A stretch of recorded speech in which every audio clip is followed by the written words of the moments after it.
para mabaon. Sige, ibaon mo pa. Sa gitna, sige pa. Tusok, tusok. Then, buka. Dahan-dahan lang. Okay, then hold it like towards the side. Buka mo.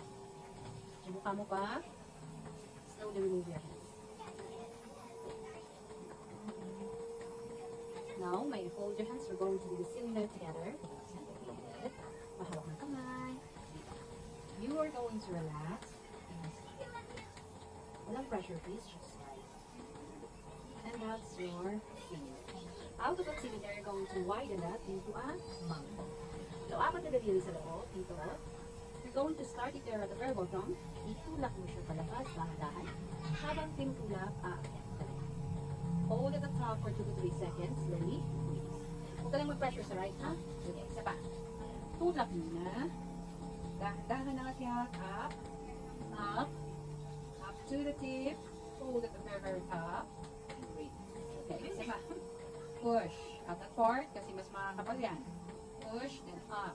Ayan, controlling mo ang pressure mo pag nasa taas ka na. Huwag masyadong matulak kasi ano nangyayari? Ano nangyayari? Hindi yan lumalambot. Ang kamay mo natatakot. Tulak. Yan, akyat. Akyat. Hold. Ayan na yan. Pinaalis ko, pinabalik mo. Ay, sus. Lagay mo na sa gilid.